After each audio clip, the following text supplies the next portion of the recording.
আসসালামু আলাইকুম দর্শক, গত 21শে মে আমাদের সেনাপ্রধান জেনারেল ওয়াকারুজ্জামান অফিসার্স অ্যাড্রেসে যে বক্তব্যগুলো দিয়েছিলেন, যে কথাগুলো বলেছিলেন, তার মধ্যে দু তিনটি বিষয় বেশ আলোচনা জন্ম দিয়েছে, কিন্তু একটি বিষয় আমাদের আলোচনার বাইরে চলে গেছে। কিন্তু আমি মনে করি সেই বিষয়টি খুবই খুবই গুরুত্বপূর্ণ।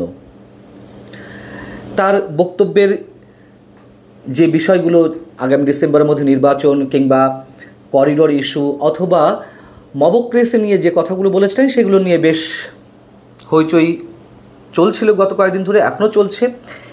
কিন্তু সেদিন সামরিক কর্মকর্তারা যে একটি ভয়ঙ্কর গুরুত্বপূর্ণ প্রশ্ন তুলেছিলেন, জুলাই আগস্ট হত্যাকাণ্ড নিয়ে জাতিসংঘ রিপোর্ট দেওয়ার ক্ষেত্রে তারা আগে সেনাবাহিনীর কারোর সঙ্গে কোনো কথা বলেনি কেন? এই প্রশ্নের উত্তরে সেনাপ্রধান যে কথাগুলো বলেছিলেন, কোনো কোনো গণমাধ্যমে এসেছে, কিন্তু আলোচনার জন্ম দেয়নি সেভাবে। তিনি কি বলেছিলেন এবং কতটা গুরুত্বপূর্ণ সেটি আমাদের একটু দেখা দরকার। তিনি সামরিক কর্মকর্তাদের অভিযোগের বিষয়ে যে কথাগুলো বলেছিলেন তা ছিল এরকম: জাতিসংঘের মাধ্যমে জুলাই আগস্ট বিষয়ে যে প্রতিবেদন তৈরি করা হয়েছে তাতে সেনাবাহিনীর কোনো বক্তব্য নেওয়া হয়নি। এ বিষয়ে জাতিসংঘের সঙ্গে যোগাযোগ করা হলে তিনি জানতে পারেন জাতিসংঘ সেনাবাহিনীর সঙ্গে যোগাযোগ করতে চাইলেও বর্তমান সরকার জাতিসংঘকে সে সুযোগ দেয়নি। কত মারাত্মক একটি অভিযোগ সেনাপ্রধানের মুখ থেকে বেরিয়ে এসেছে। তিনি বলছিলেন যে সংস্কার সহ বিভিন্ন জাতীয় গুরুত্বপূর্ণ বিষয়ে সরকার কী সিদ্ধান্ত নিচ্ছে বা কীভাবে নিচ্ছে সে বিষয়ে দেশবাসীর পাশাপাশি তিনি এবং সেনাবাহিনী অবগত নন, এবং এ বিষয়ে তিনি হতাশা ব্যক্ত করেছেন। এটি নিয়ে আলোচনা হয়েছে। কিন্তু জুলাই আগস্ট হত্যাকাণ্ড নিয়ে সেনাপ্রধানের ছোট্ট এই বক্তব্যে নিঃসন্দেহে অনেক গুরুত্বপূর্ণ বিষয় জড়িয়ে রয়েছে।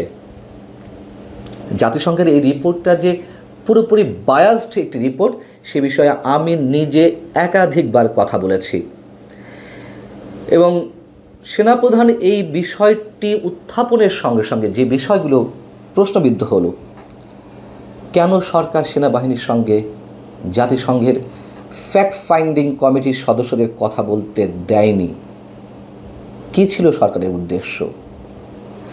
আবার দুদিক থেকেই যদি আমরা ধরি যে সেনাপ্রধান বা সেনাবাহিনীর কর্মকর্তাদের বক্তব্য নেওয়া, তাদের ইন্টারভিউ করা, যে কোনো দিক থেকেই এটি অনেক বেশি গুরুত্বপূর্ণ ছিল। একটা হচ্ছে নিশ্চয়ই 5 আগস্টের যে অভ্যুত্থানটি কথিত সফল হলো, সেই সফলতার অন্যতম কৃতিত্ব তো সেনাবাহিনীকে দিতে হবে।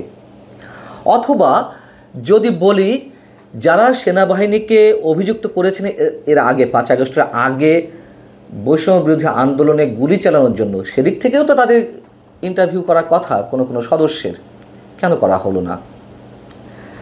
এবং আমরা তো জানি এটি ঢাকা বিশ্ববিদ্যালয়ের শাখা শিবিরের সাবেক সভাপতি সাদিক কায়েম, তিনি ফ্যাক্ট ফাইন্ডিংস কমিটিকে শুরু থেকে শেষ পর্যন্ত সহযোগিতায় ছিলেন। এটি সাদিক কায়েম নিজে তার ফেসবুকে বলেছেন।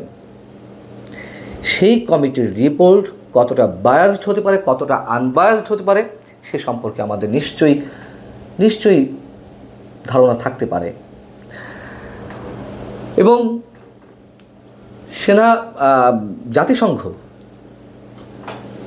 আমি যেটুকু জানি, জাতিসংঘ চেয়েছিল 30শে সেপ্টেম্বর পর্যন্ত সব ধরনের হত্যাকাণ্ড কিংবা অবিচার, অপরাধমূলক যেসব কর্মকাণ্ড, পুলিশের উপর আক্রমণ, মানুষের বাড়িঘরে লুটতারাজ সহ সব কিছুর তদন্ত করতে চেয়েছিল, কিন্তু সরকার সেটিও দেয়নি। সরকার বাধা দিয়েছিল এবং সরকারের বক্তব্য ছিল 5 আগস্ট পর্যন্ত তদন্ত করা যেতে পারে। 5 আগস্ট পর্যন্ত সব কিছুর খোঁজ খবর নিয়ে তারা রিপোর্ট দিতে পারে জাতিসংঘ।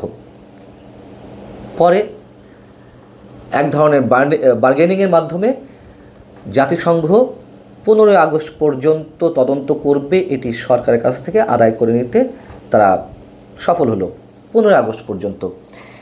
এবং এই রিপোর্টের একটি অংশ নিয়েও আমি অনেকবার কথা বলেছি। 15 আগস্ট পর্যন্ত যদি 1400 মানুষের হত্যাকাণ্ডের কথা বলে জাতিসংঘ, সেক্ষেত্রে 5 আগস্ট পর্যন্ত 5 আগস্ট পর্যন্ত আন্দোলনে বা অভ্যুত্থানে নিহতের সংখ্যা সরকার কতটা বলেছে? 834 জনের নামে গেজেট প্রকাশ করেছে সরকার। তাহলে 1400 থেকে 834 বাদ দিলে যে বাকি 576 জন থাকে, তাহলে 5 আগস্টের পরে 15 আগস্ট পর্যন্ত এই 576 জন নিহত হয়েছেন, হত্যাকাণ্ডের শিকার হয়েছেন। তারপরের কথা তো আরও রয়েছে 15 আগস্টের পরে। তাদের বিচারের কি হবে যারা এই হত্যাকাণ্ডের সঙ্গে জড়িত? সেনাপ্রধান পক্ষান্তরে এই কথাগুলোই কিন্তু মেন করতে চেয়েছেন, অথবা তার বক্তব্যের মধ্য দিয়ে এই বিষয়গুলো বেরিয়ে আসে। এবং জাতিসংঘের যে রিপোর্ট, সেই রিপোর্টের শেষাংশও তো বলা ছিল যে 5 আগস্টের পরেও হত্যাকাণ্ড চলেছে, লুটতরাজ চলেছে। পুলিশের তথ্য অনুযায়ী দেশের 639 থানার মধ্যে 450টিতে ভাঙচুর করা হয়েছে, হামলা করা হয়েছে, অনেক সাংবাদিক আক্রমণের শিকার হয়েছেন। জাতিসংঘের রিপোর্টে এসেছে। আওয়ামী লীগের কাছ থেকে একটি তথ্য পেয়েছিল, সেখানে শতাধিক মানুষ, মানে আওয়ামী লীগ নেতাকর্মীকে হত্যা করার অভিযোগ তাদের ছিল। এই বিষয়গুলো সরকার কখনো উল্লেখ করে না, করবেও না, এগুলো খুবই স্বাভাবিক, আমরা জানি। কিন্তু সরকার যে বিষয়গুলো হাইড করে যাচ্ছে, সেনাপ্রধান তার যে বক্তব্য, তার মধ্য দিয়ে আমরা অনেক কিছু ধরে নিতে পারি।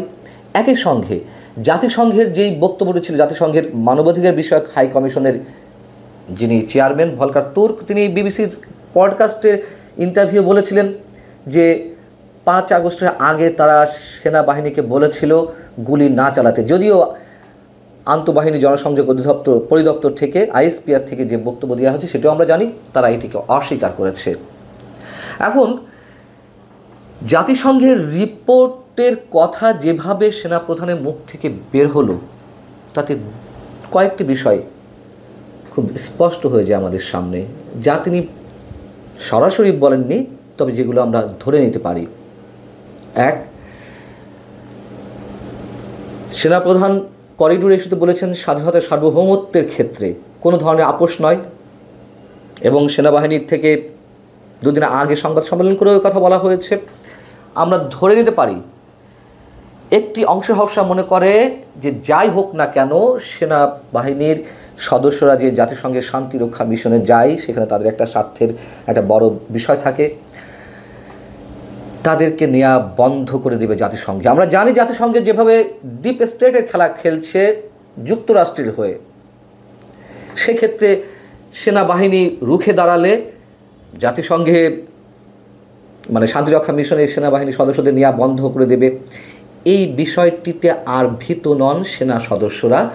সেনাপ্রধানের যে সরাসরি বক্তব্য, সেই বক্তব্যের মধ্য দিয়েই এটি বেরিয়ে আসে। এবং এই রিপোর্ট যে সেনাবাহিনীর কাছে কোনোভাবে গ্রহণযোগ্য নয়, সরকার যেখানে নিষেধ করেছে, বাধা দিয়েছে জাতিসংঘকে সেনাবাহিনীর বক্তব্য নিতে, এবং সেটি নেওয়া হয়নি। যেহেতু নেওয়া হয়নি, সেহেতু যথেষ্ট বিতর্কিত এই রিপোর্ট সেনাবাহিনীর কাছে গ্রহণযোগ্য নয়। অথচ সেই রিপোর্টকে কথায় কথায় ডক্টর ইউনূস সরকার রেফারেন্স হিসেবে ব্যবহার করে। কী জন্য ব্যবহার করে? আওয়ামী লীগের বিচার, আমরা তো সবার হত্যার বিচার চাই, প্রত্যেকটা হত্যার বিচার চাই, কিন্তু যেভাবে খণ্ডিত করা হচ্ছে এই রিপোর্টকে এবং যেভাবে ব্যবহার করা হচ্ছে, এগুলো বেশি দিন টিকবে না। সেনাপ্রধানের এই বক্তব্যটি আমাদের আলোচনায় খুব একটা আসেনি, এবং আবার বলি, নিঃসন্দেহে এটি ডিসেম্বরের মধ্যে যে নির্বাচনের দাবি তার, অথবা মবক্রেসির বিরুদ্ধে তার যে অবস্থান, স্বাধীনতা সার্বভৌমত্বের ক্ষেত্রে করিডোরের বিষয়ে তার যে অবস্থান, সেই একই জায়গা থেকে জাতিসংঘের এই রিপোর্টের বিষয়ে সেনাবাহিনীর কী অবস্থান সেটিও স্পষ্ট হয়েছে। ভালো থাকুন সবাই, আল্লাহ হাফেজ।